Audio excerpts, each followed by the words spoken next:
What's up, guys? Gun here. I hope this video finds you well. We are in 0 hour, right? We are here. NFL Week 1 is tomorrow. This time tomorrow, we'll be sweating the games, watching some football, and I know a lot of you guys, maybe like me, we're not sure that this weekend would come, at least not on schedule, but here we are. So knock on wood, let's hope for a incident-free weekend. I mean, just last night we were reminded of the pandemic and its impact on not only life but sports. Was the Padres game was kind of a late scratch, right? Giants member, employee, potentially player, tested positive. So hopefully we don't have anything like that tomorrow. And we get to enjoy a Sunday of football. I want to get you guys noted on a couple of things. Number one, tomorrow at Lock, I'll be live right here on this YouTube channel. I'm going to try something different. We're going to fantasy tailgate, right?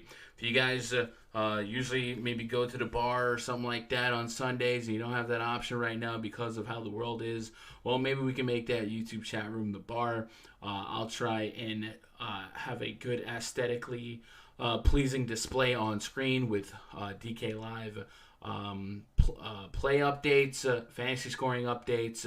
I'll be interactive with chat. I'll probably be streaming the Discord voice chat from the RunDFS.com VIP Discord. So if you guys want to be in on that, you can actually jump in there with a subscription at RunDFS.com.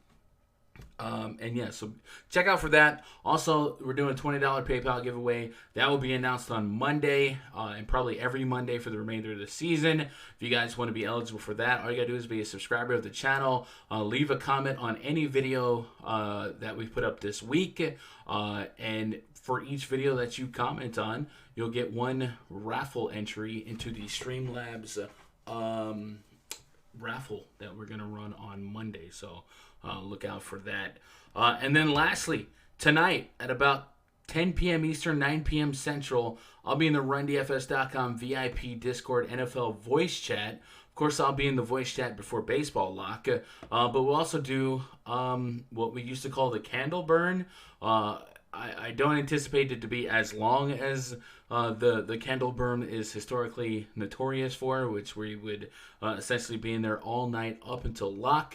But maybe from about 10 p.m. to maybe 2 a.m., maybe 3 a.m. if we had to, depending on who needs to get some work done. That chat is just dedicated to us hanging out, making some lineups, talking some game theory, talking some picks and plays. So if you guys had some picks and plays or had some questions, you want to shoot some ideas off of other people, that'll be going on in the RunDFS.com VIP Discord tonight. You don't even have to talk. You can just listen in, type in chat. We got plenty of people to do that. It is a yearly process part. If you guys want to be part of that, this week is the best weekend for pricing at the VIP for RunDFS.com. The month pass is usually $100. The week pass usually $30. Right now, the week pass is $20, and the month pass is at $70. And then I think this one is probably the greatest deal. You guys can actually get locked into all things VIP until January 1st for $200, and that's like $50 a month with weekend NFL coverage, daily baseball coverage, and then hopefully we get NBA not too deep into December, although it does sound like it wouldn't be any sooner than Christmas. Anyway, I think I got all the plugs out the way. The point of this video here is to kind of do a wrap-up, final thoughts, floating ideas that maybe I didn't get to cover or illustrate earlier in the week or after I've done some more research. And what I really do is I navigate each game based on the injury report that was posted Friday. So if you guys maybe didn't read up on that, maybe this will help you out there. Let's open that up. While I do that, if you guys don't mind, hit that thumbs up. I would surely appreciate it. And let's get cranked up here. So we're going to go to the first game, the Washington football team hosting the Philadelphia Eagles. We've got Javon Hargrave listed as out. No surprise there. Miles Sanders with a hamstring listed as questionable. He's been a limited participant in practice. He's been dealing with this hamstring since the end of training camp. This is a big worry because I actually did feature him earlier this week. Talked about him a lot, how this should be a super plus game script for him. Eagles a sizable favorite here. A super plus matchup, offensive line versus defensive line, and just general game script. I'm worried now. Corey Clement is going to practice, going to play. He was a full participant in practice. They still got Boston Scott. Doug Peterson seems to have tendencies to run a committee if it's an option, if he needs to. And with a guy like Miles Sanders that maybe could be on a bum wheel here, do you be cautious? And I think you do. So I'm a little bit worried about Miles Sanders, a lot more than I was at the beginning of the week. Alshon Jeffrey officially out. We expected that. Deshaun Jackson looking like he's in a big spot to have one of those pop-off revenge games, right? He seems to like to torture ex-teams.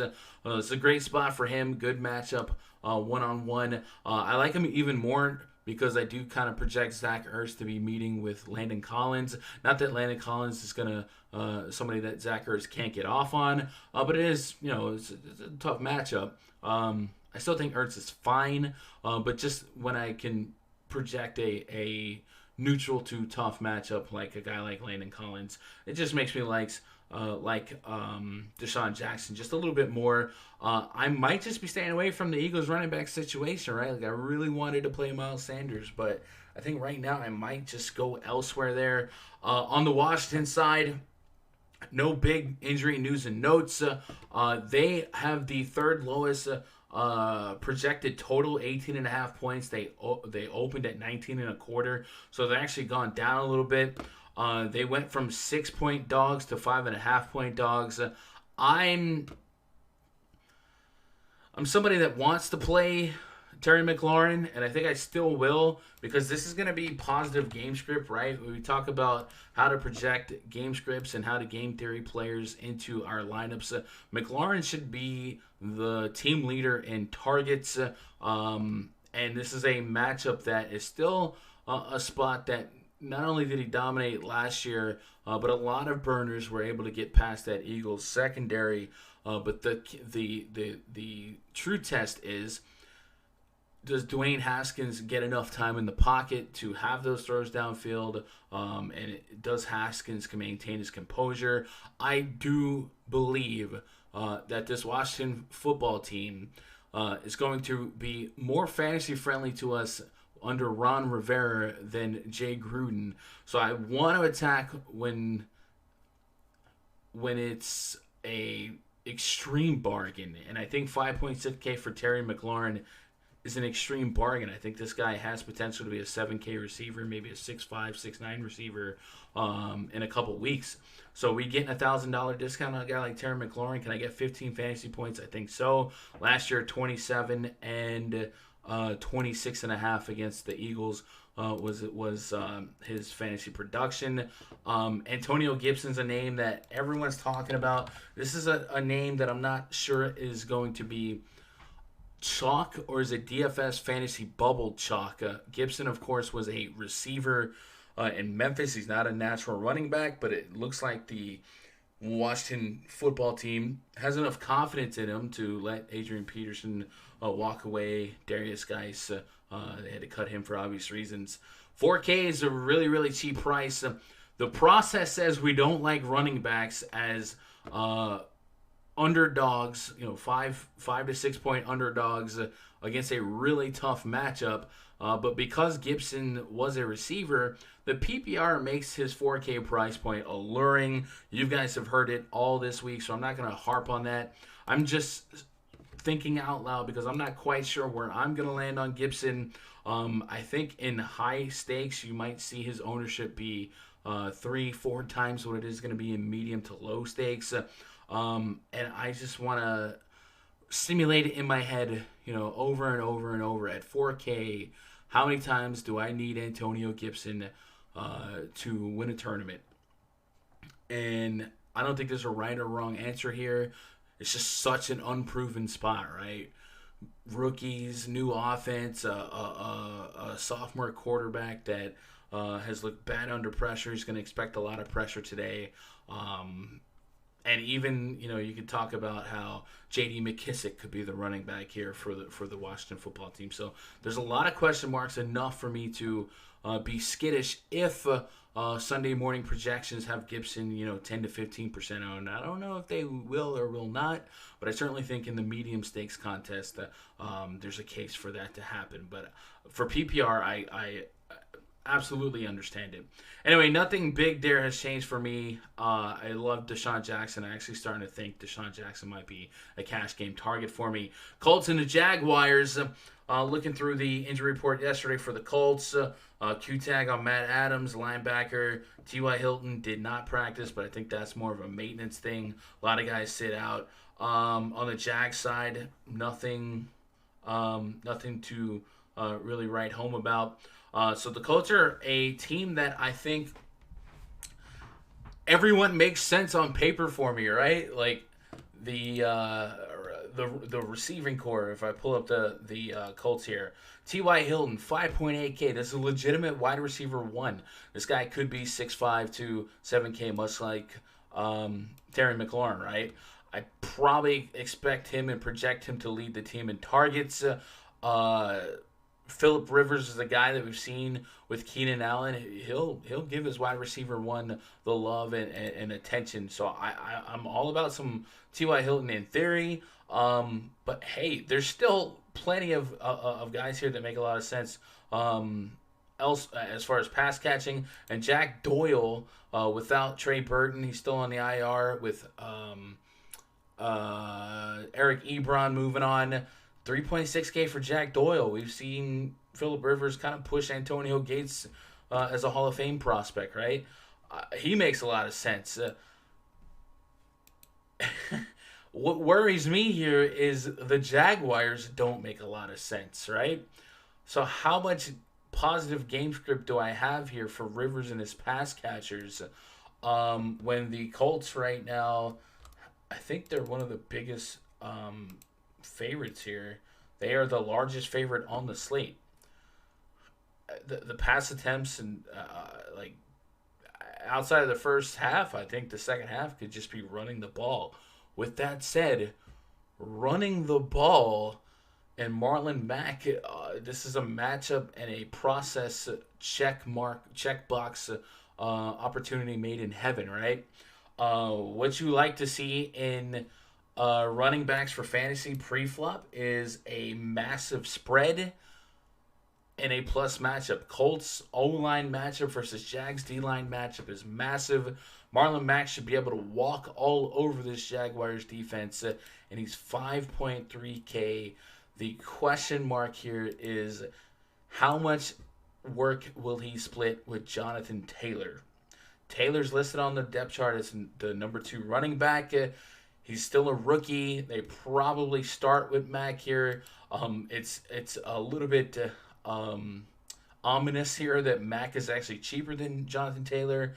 But it seems like one of, if not both of these guys, should be heavily considered in all formats. And I'm really thinking Marlon Mack is the guy that if I had to bank on one of these guys getting 18 to 24 carries, if this game played out to the script that is before us, I think it's Marlon Mack, right?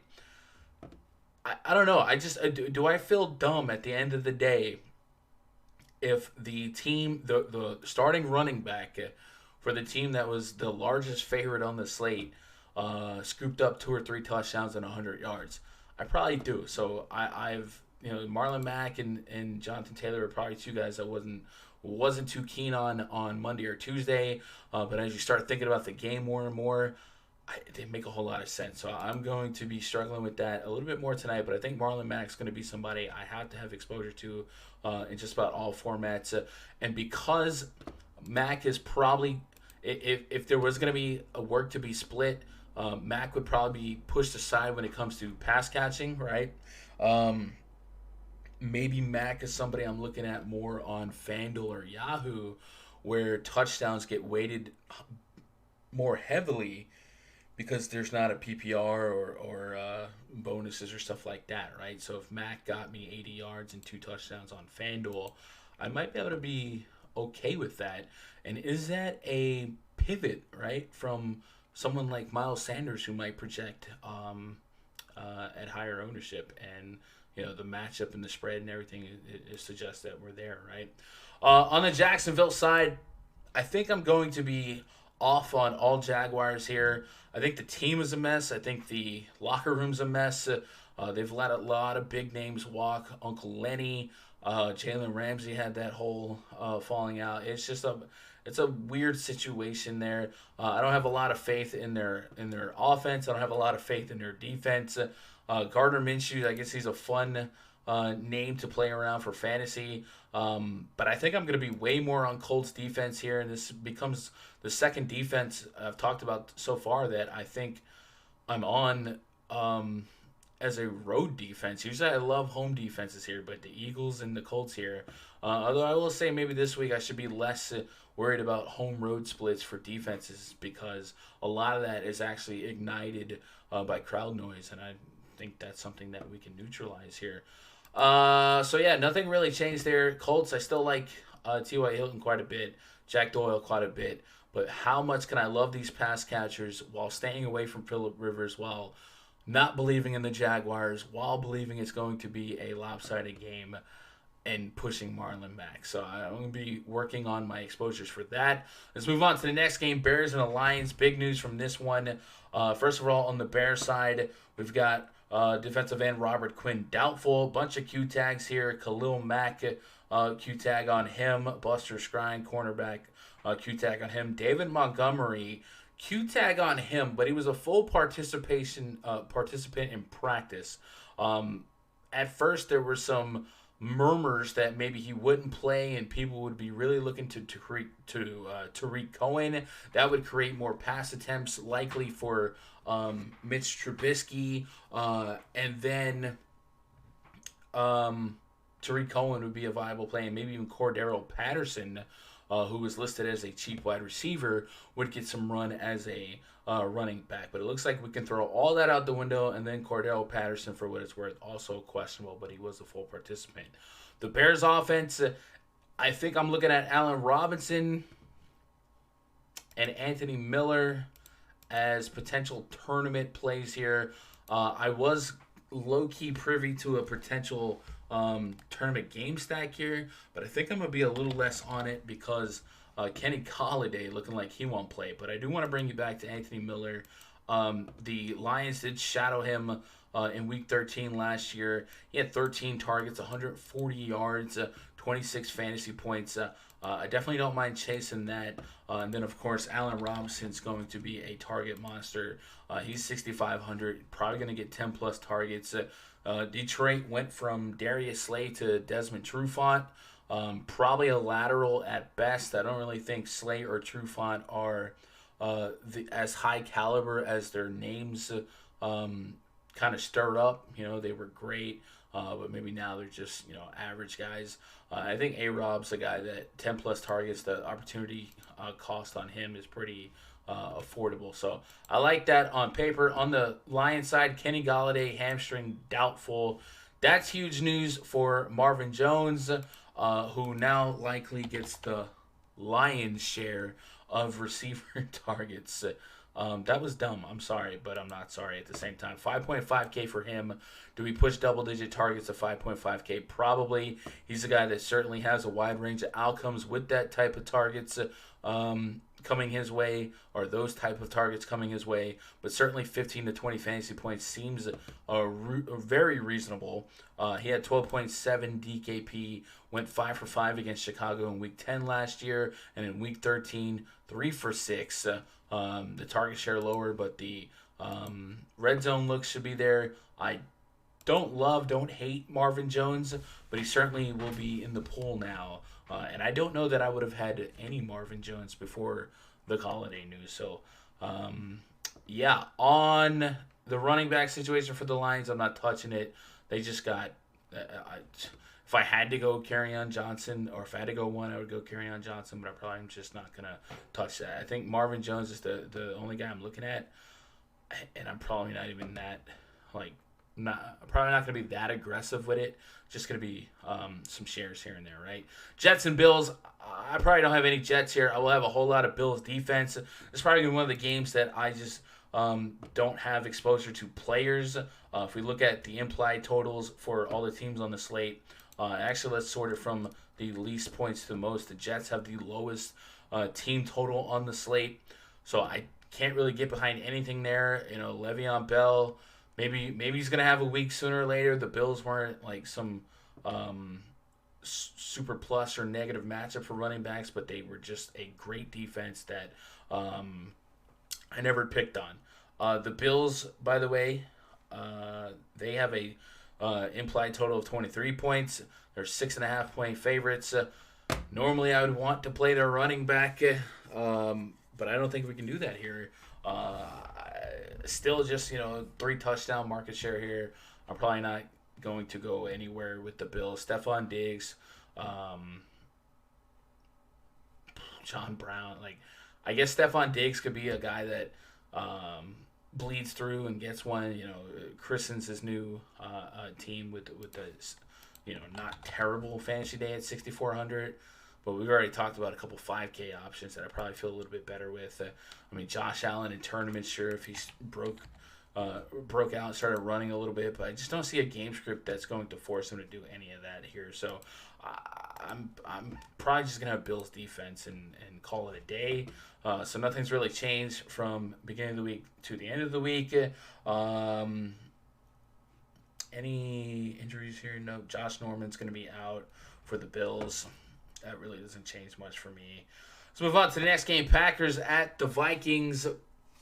Doubtful tags on Billy Turner, Montravius Adams. Vikings have an empty injury report.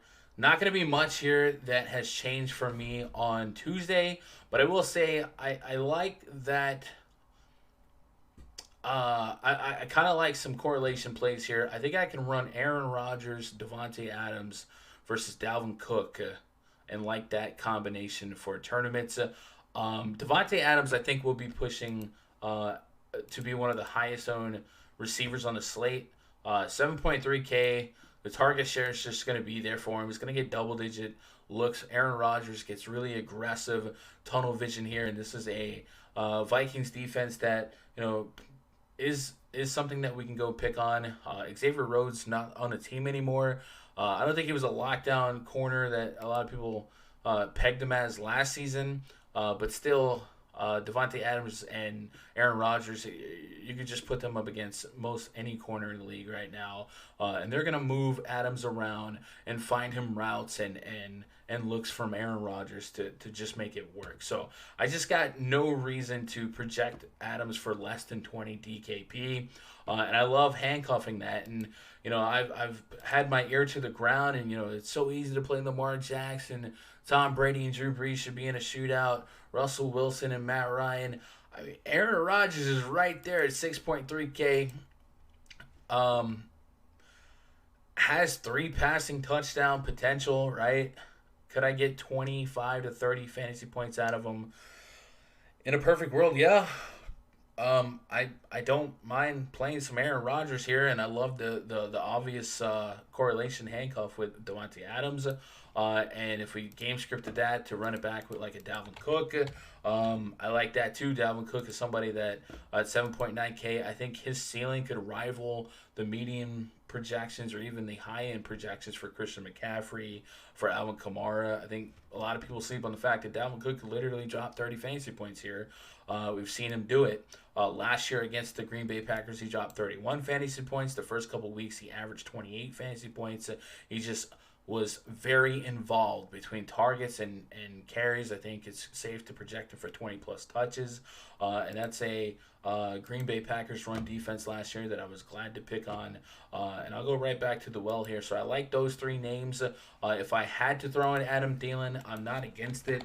I think I'm less excited about Adam Thielen than a lot of people are. 6.7K. Adam Thielen, for me, when he was at his fantasy best, his highest relevancy in fantasy, was when they essentially had to run the ball by throwing it, and he was in the slot, and they just kept slant route, and he just peppered his way points per reception to great games. So I don't know that type of game is coming to him soon, but I certainly think it makes sense without Stephon Diggs to be looking at Thielen. So I don't think anyone that's on Thielen is off base. I just think I'm a little less excited to play Thielen than most people. And depending on what his final ownership projection comes out to be, I'm probably going to be lower. I would love to play Kyle Rudolph here, but Irv Smith kind of a thing now. So I think tight end's just so stacked today that I don't need to get there on either one of those guys. So I don't. And then on the Packers side, before we move on, Aaron Jones, I think, should be somebody we don't forget exists. I know Jamal Williams is there, but Aaron Jones was just dominant in the second half of last season. And in this very matchup against Minnesota a few times, 32 fantasy points in week 16, 23 carries. It's going to get a couple looks in the backfield. And then in week 2, 28 fantasy points, 23 carries, 100-plus yards. He's a big boy, man. Big beast, rumbling, stumbling, bumbling. 6.9K for him. I think he would be one of my 5 to 6 percenters in 150 lineups, but the range of outcomes for him to have a solid game is there. So I don't want to forget him. And then Aaron Rodgers is a guy that can really exploit the defense, right? A lot of audibles at the line of scrimmage, can spot when a defense is unprepared, and he can maybe get his receivers some pass interference calls inside the 5, and I think that's Aaron Jones territory, right? If you have maybe Rodgers and Devontae Adams, maybe it's not the craziest thing to kind of scoop up some red zone rushes there with Aaron Jones. And maybe put them 3 together. Maybe you get 4 touchdowns out of it in a great, perfect world. I think a lot of people are anti-quarterback, running back correlation, but I don't think that's a bad thing for teams that score 4+ touchdowns. I'm not projecting the Packers to go out there and get in a shootout with the Vikings, but I definitely think it's a range of outcome. They have a 21.25 point total right now. It's less than a field goal spread. We know Aaron Rodgers is Aaron Rodgers, so I don't know. I'm kind of rambling here, but definitely like a couple of pieces from this game. Let's move on to the next game. Dolphins and the Patriots. Doubtful tag on the safety. There's really no one else here that I'm too afraid of. I know all of the receivers from the Dolphins were listed on the injury report earlier this week. I think it was just maintenance stuff. I have really no interest in the Dolphins. It's fun to get behind Ryan Fitzpatrick and Fitzmagic, but man, this Patriots defense was pretty solid last year. I think they were the highest scoring fantasy defense. Ryan Fitzpatrick, as much as it's fun to root for him and play him, he does have a tendency to create turnovers, right? He'll have those 3, 4, 5 interception games here and there. Last year, 13 interceptions to 20 touchdowns. Bill Belichick in this Dolphins defense, or excuse me, in this Patriots defense, this is a team they've been preparing for weeks, right? I always hate to be the first team that has to face Bill Belichick when he's really had months to prepare for you. And I just think that's kind of the situation here.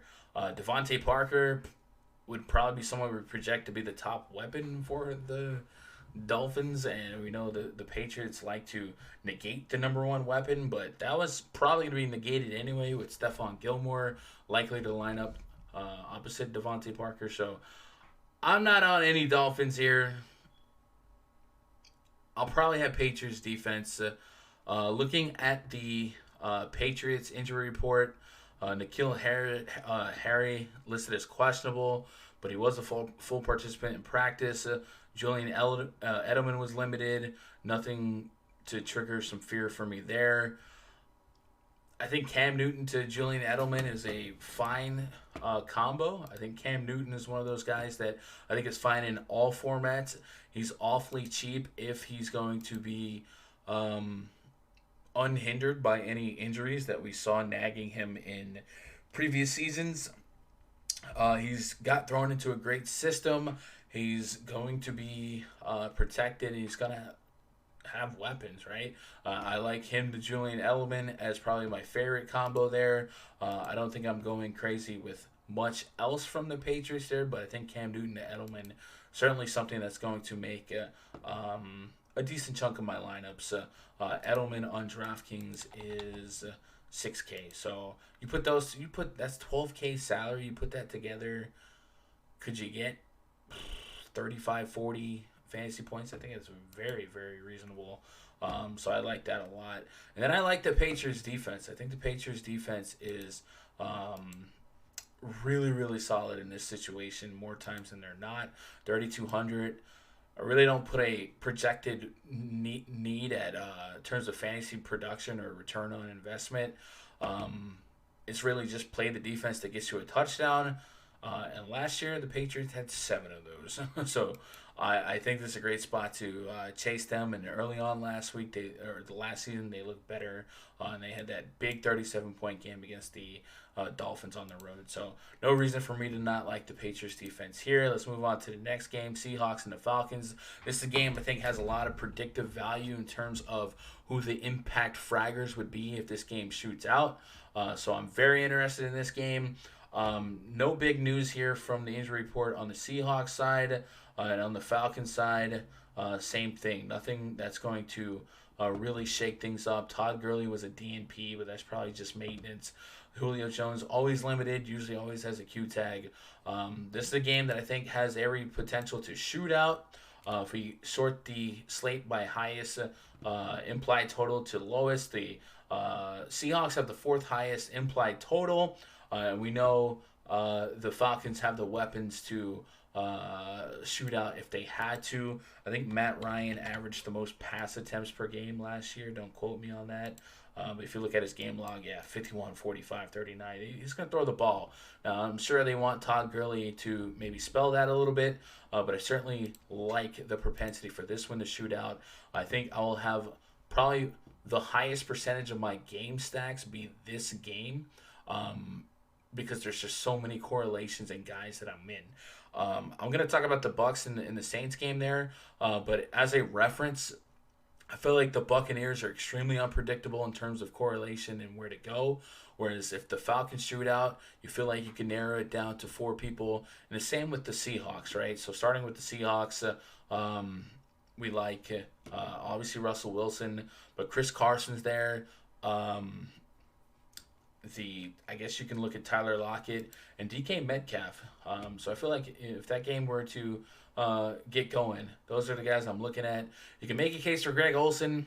I don't love that this is still a tight end heavy Seattle team. I usually don't get too crazy with their tight ends, and I'm really, really satisfied with some of the other tight end options on the slate, so I probably don't do that. On the Falcon side, I think they are as predictive in terms of projecting the impact fraggers, if not more, than the Seahawks. And because Matt Ryan does throw the ball a lot,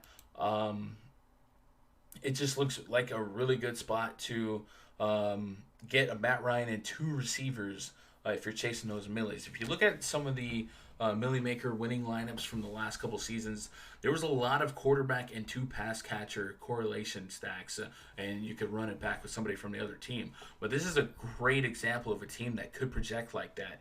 You could easily put Matt Ryan in a lineup with Calvin Ridley and Hayden Hurst. Obviously, Julio Jones is somebody you want as well, 7.7. But if you want a little bit more fiscally responsible stack, I could see Ridley, Hayden Hurst, and Matt Ryan being that. But I'll certainly have Julio Jones and Ridley and Julio Jones and Hayden Hurst. I talked about why we like Hayden Hurst, the successor to Austin Hooper. Hooper was a guy that saw between 7 and 8 targets a game, and we should see likely a shot at 10 targets for both Julio and or Calvin Ridley, if not more. So I love this a lot. I also do like taking some shots on Todd Gurley while everyone's trying to jam in CMC and the big boys. I think Todd Gurley is somebody that I could flirt with for. I don't want to compare him immediately to what David Johnson did on Thursday night. But would it shock us if Todd Gurley was a fine play at 6.1. Probably not. Dan Quinn has been gushing over how he's looked in camp. And I think you might expect him to get pretty involved in the passing game too. So if I can get a target share of 18 to 24 touches as a window, I'm there. Could Todd Gurley do what like Devontae Freeman was doing? I think it's possible. So certainly, I certainly like this game a lot for fantasy, and I just love that I feel like I can narrow it down to a really select few, and I don't feel like I'm getting too creative with like running back by committees or just like crazy receiving cores, right? Let's move on. Browns and the Ravens. Injury reports here. Kevin Johnson, corner for the Browns, out. We expected that. Nothing surprising here on the Ravens side. Nothing surprising. Chris Moore's out. Justice Hill out. I did have a chance to think about this game a little bit more in terms of the Ravens side. First, I want to preface that by talking about the Browns. In my receiver video, I was all about some Odell Beckham. That really hasn't changed. Jarvis Landry probably going to get Marlon Humphrey. Odell Beckham probably going to see some like Jimmy Smith and Marcus Peters. I think he can burn Marcus Peters. Jimmy Smith's probably not a great matchup for him, but it's not a bad matchup. Still Odell Beckham. I think what's most alluring to me for Odell Beckham here is the fact that he's 5.9K. He was dealing with a sports hernia much of last year, dealing with an inaccurate quarterback in Baker Mayfield. Cleveland's been trying to address a lot of that. I think if you game script this game per Vegas, right, the Browns are 7.5-point dogs. I mean, that's throw the ball. So even if Baker's getting picked off here and there, certainly could spell 10 to 15 targets for Odell Beckham if it plays out like that. And I just think the opportunity cost is way too affordable, 5.9K, for me to not be kind of bullish on Odell. Even though Jarvis Landry's matchup isn't great against Marlon Humphreys, he did just fine against them last year as well. So I don't think you're crazy to look at Landry either. Nick Chubb had that huge game against Baltimore. I really want to consider that more of an anomaly than anything else. So I'm really just looking at Odell here and maybe some Jarvis, nothing else from the Browns side. I'm definitely interested in the Ravens defense. And then on the Ravens side, I'm still right there on Lamar Jackson. If I can fit him in, I'm going to play him. Very likely to get us 25 to 30 fantasy points. I'm probably going to run him naked. If I had to handcuff him, Marquise Brown, Mark Andrews would be the options. But let's talk about Mark Ingram for just a second. If you heard my little spiel on Marlon Mack, I feel like it's the same situation here for Mark Ingram. I know snap counts and red zone rushes and all that. Like, he's really competing with his own quarterback for a lot of that. But Mark Ingram is 5.5K. Much like Marlon Mack, if at the end of the day, the minus 7.5-point home favorite starting running back had 2 touchdowns, 80 to 100 yards, are we surprised? Probably not. And I think Mark Ingram should be somebody that we look at in tournaments. He had a very, very, very volatile game log, but there are shots at 30 fantasy points in there, 27.8 against the Rams, 23 against the Texans, 23 against the Jets, right? Not a great match for the Jets.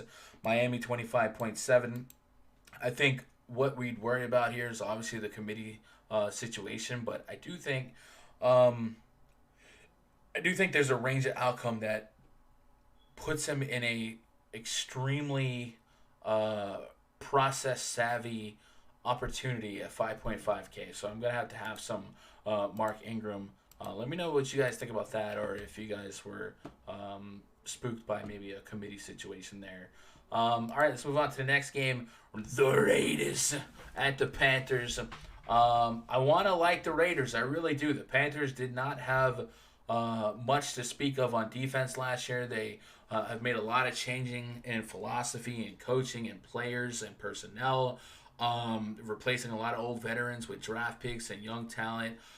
So essentially, it's hard to imagine that the Panthers are as bad or worse than they were last year, right? They can only get better, but can we project them to be more than neutral? Until further notice, probably not. I think one of the best redeeming qualities about that Panthers defense was the defensive stylings of cornerback James Bradbury. He's not on the team anymore, so this team that was overall pretty bad on defense against the run, likely also really bad against the pass now.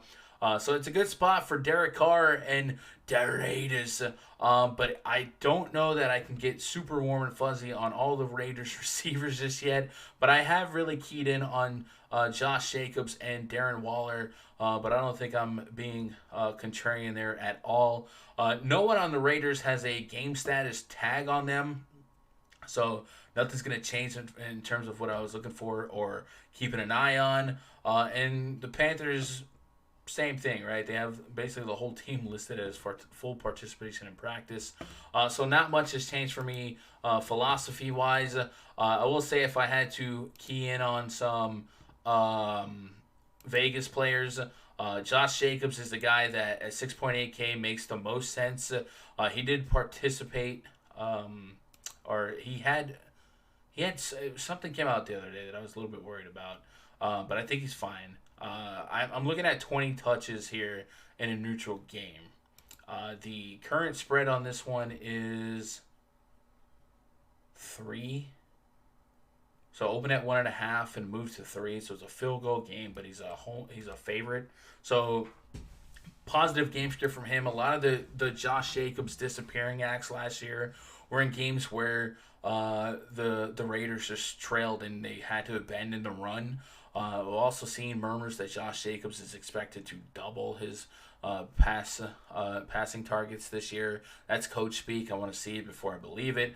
But 6.8K, can I get 20 plus touches, a couple of trips to the end zone? I think that's very viable. I think he maybe is a little bit more lucrative to me on Yahoo and FanDuel, just because there are still question marks about his target share, but everything is going in his favor. The Panthers' run defense was horrendous last year, and it's a good O-line versus D-line matchup. So I'm there on that. In terms of receivers for the Raiders, Ruggs and Renfro are the two guys that probably sparked the most interest, but I'm really just there on Darren Waller. I probably don't get to a whole lot of Ruggs and Renfro, but Darren Waller, 5.9K, a guy that could likely see 10 targets, had 90 receptions last year, over 1,100 yards receiving.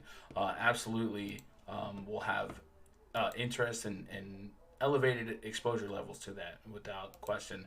On the Panthers side, CMC, you don't need me to break down CMC's 10K. If you can afford him, play him. Likely gets you a shot at 30 fantasy points. Likely going to be the guy that leads the team in snap counts and volume and targets and carries and everything in between. A lot of tongue-in-cheek, it's Teddy Bridgewater under center. Do I really trust DJ Moore, Robbie Anderson, or Curtis Samuel? I don't think that's fair to Teddy Bridgewater or any of these guys. DJ Moore was doing just fine with same or less than quarterbacks like Will Grier. So at 6.6K, if you like DJ Moore, go for it. But like I said, I think the 5 to 6K range at wide receiver is so stacked this week that I don't have to make uncomfortable clicks there. I can play guys like Odell or Keenan Allen, guys that I really just think get 10 plus targets, and I'll just bank on that talent. So I don't need to go too crazy here with the Panthers other than CMC, right? Next game, Chargers and the Bengals. Mike Williams, this is a big one for me because if he didn't play, I would be worried about maybe Keenan Allen having to play more on the outside. I really want to soak up all the Keenan Allen slot work that I can get. He's another one of those wide receivers like T.Y. Hilton or Odell Beckham that I just think is severely underpriced for what his actual talent and ceiling is. On the Bengals side, really nothing here that surprises me. So my thoughts and ideas on the Chargers game is still the same. I like Austin Eckler. I like Keenan Allen. I don't hate shots at Tyrod Taylor. I really don't. A guy that has a rushing floor at 5.6K. Could he get me 15, 20 fantasy points? Very, very viable. He's kind of like the Teddy Bridgewater situation where people just, oh, it's Tyrod Taylor. Do we trust him? Well, what was he doing before? He had to carry Sammy Watkins. I don't want to say carry, but he had Sammy Watkins and like Charles Clay, right? He has weapons here with the Chargers. He has a great receiver, Keenan Allen. If he has Mike Williams, that's better than probably what he was dealing with. He has Hunter Henry. If he can, if Charles Clay was having great games, Hunter Henry could do just fine here as well. I don't know that I'm, looking at the Chargers to shoot out here, but the Bengals defense was bad last year. And Austin Eckler's another guy that can catch and shoot, right? So if Tyrod Taylor, I could see some read option action here between these two. So I think Tyrod Taylor is fine for me in just about any format. I think he has a cash game floor. Obviously, the ceiling is to be determined, but he's got weapons now that maybe he didn't have in Buffalo. Just saying. Let's move on to the Bengals here. I'm actually really, really high on the Chargers defense. This is already one of the best defenses in football. Joey Bosa, Casey Hayward. Now you add Chris Harris Jr., Linval Joseph. It's just a really strong defense, and they're going against a rookie quarterback. I think Joe Burrow will be good, but I think the Chargers defense gets the rookie here in week 1, forces him to make some mistakes, and Chargers defense will be one of my more sought after defenses this week. Again, going against me. Normally I like the home defenses, but hopefully the lack of crowds this week will kind of offset that rule, right? Next game, Cardinals and the 49ers. The 49ers receiver situation can get a little bit funky. Deebo Samuel listed as out with a foot. That's interesting. Jason Verrett listed as out. I hate the 49ers in terms of predictive value, right? Any one of their running backs could go nuts normally. Mostert, Coleman, McKinnon, Jeff Wilson could get in there, right? And then receiving core, Deebo Samuel, Kendrick Bourne. It's just Dante Pettit. We've seen such a highly evenly distributed opportunities across the running back and wide receiver board that it's hard for me to love anyone in particular against a matchup that I love, the Arizona Cardinals. So I'm kind of copping out here and saying I love Jimmy Garoppolo and I love George Kittle, and I like the idea that George Kittle might get lower ownership because he's 7.2K and people just don't want to pay 7K for a tight end.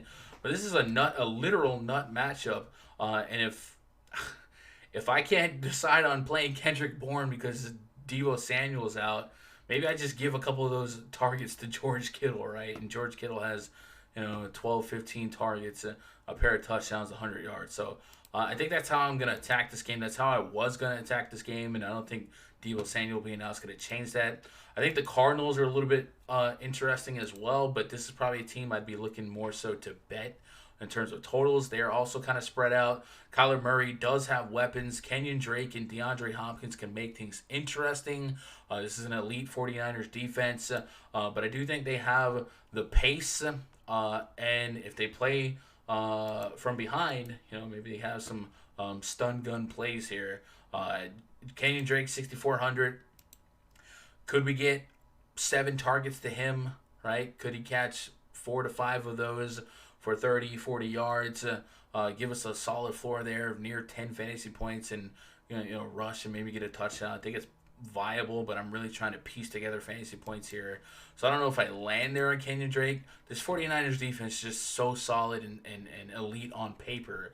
But I do think this is a Cardinals offense that can stun some teams. And even if you look back last year with the 49ers games, I mean, we saw that with them, right? So maybe this game kind of shoots out. But it's hard to really, for me, to like anyone past Kenyon Drake and DeAndre Hopkins from the Cardinal side. Even DeAndre Hopkins is somebody at 6.8K. I mean, when I see 6.8K on a guy like D-Hop, I want to invest. but wide receivers so stacked, especially the cheap ends, right? So I think a lot of builds are going to be get your 5K receivers, your CMCs, your Dalvin Cooks, guys like that, maybe your Lamar Jacksons, and go forward. And even George Kittle, I think, gets lost in the sauce, right? Bucks and the Saints. This will be the last game we talk about for this video. I'll remind you guys tonight about 9 p.m. Central, 10 p.m. Eastern. I'll be in the RunDFS.com VIP voice chat, talking some more thoughts and lineup construction, game theory, stuff like that with you guys. If you guys want to in on that, you want to listen in on that, go to RunDFS.com. Get yourself a VIP pass. Would love to have you. And then, of course, I'll be live on the YouTube channel tomorrow at lock. We'll be sweating the slate, man. It'll be fun. Bucks and the Saints. So this is a game I've gone back and forth and back and forth and then forth and back. High total, right? 49.5. It's dropped to 47.5. And big news from the Buccaneers side. Mike Evans, doubtful. I was high on Chris Godwin because we had Marshawn Lattimore on Mike Evans, and Lattimore's been pretty effective against Mike Evans, and that would leave Tom Brady with a slot receiver like Chris Godwin to just kind of pepper him in a potential shootout in the Superdome. I still think that's the logical outcome here, but I think we could see Chris Godwin move to the outside a little bit more, and then it gets weird, mama. So I think a matchup that I'm exploring a little bit more is Rob Gronkowski. He's one of those tight ends this week that maybe gets lost in the sauce. He's 4.9K. He's got an extremely positive advantage over his projected defender. I think he's got like 30 pounds on him too. So I think Gronk's an interesting play after a year off of rest. I think the year off might have a lot of people skittish to play him because you just don't know what's going to happen, and O.J. Howard is still there. But without Mike Evans, man, I think that's kind of your big guy, your jump ball guy in the end zone. I think Gronkowski is somebody I like a lot more now than I did Tuesday. I still have pretty high gravitation towards Kittle, Jack Doyle, Hayden Hurst, but Gronkowski, somebody is starting to make more and more sense. I also think this game might underwhelm. We're seeing the totals move down a little bit. Buccaneers defense looked like it was moving in the right direction at the end of last year. The Saints defense really isn't that bad inherently. You take out Mike Evans, you're able to kind of move Lattimore around a little bit more, and maybe you can somewhat neutralize Chris Godwin. I don't know, man. What I was kind of leaning towards at the end of it all was, if I thought this game was going to end up being chalk, and it's harder for me to predict who gets off for the Buccaneers, because remember they added Fournette, and the running back situation is hard to predict. I think that the predictive value in this game is obviously on the Saints side. Drew Brees, Michael Thomas, Alvin Kamara. Past that, you can take dabs of Emmanuel Sanders and Jared Cook. But the Bucs are really hard to figure out on paper for me here. So I might be really, really absent on Buccaneers exposure outside of Gronkowski. And then depending on what Godwin's ownership is projected to be come Sunday and what we might project him to be doing in terms of what kind of routes he'll run and where he'll line up. If I got him on the outside more than I got him in the slot, which I don't know if that'll be the case, I don't know. I'm going to be looking more into that today. I'm interested in being underweight on Godwin if we get him high owned. I don't know that he will be. But PJ Williams is the matchup we want to target in that slot spot, right? And that was why I was all over Godwin. I don't know. On the Saints side, like I said, I think they're higher predictive value. I'm all about some Alvin Kamara. Looking like he's going to get what he wants. 7.2K. I still think you can make the case that Dalvin Cook versus Kamara, Cook could outscore Kamara. But you still can't really see less than 20 touches for Kamara, and he'll be involved in the pass game. Last year, if you look at some of his target share, we've seen, games where he had 10 targets, right?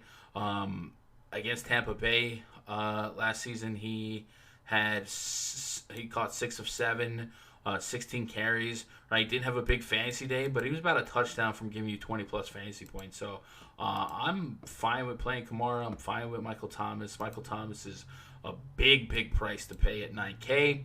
But you know what you're going to get out of him. Usually 100 yards and 10 targets, maybe 10 catches. And if you can fit it in. Sure, go for it. Anyway, that's our tour through the injury report from yesterday and some scattered thoughts that I have now. I guess we'll call it my final thoughts here for week 1. Look out for more content next week. If you guys want to support this YouTube channel, get a membership, hit that join button, buy the like button, and you guys will unlock early access to some videos next week, exclusive videos, exclusive live streams. It's Straturday. I've been taking suggestions from all the members on what you might want to see me cover in terms of strategy-based videos. I have one right now that we're working on to for those of you guys that might actually be new to NFL and projecting game script, and working with game theory, and how to just kind of project targets and carries and stuff like that. So that should drop soon. Otherwise, it's an exciting time.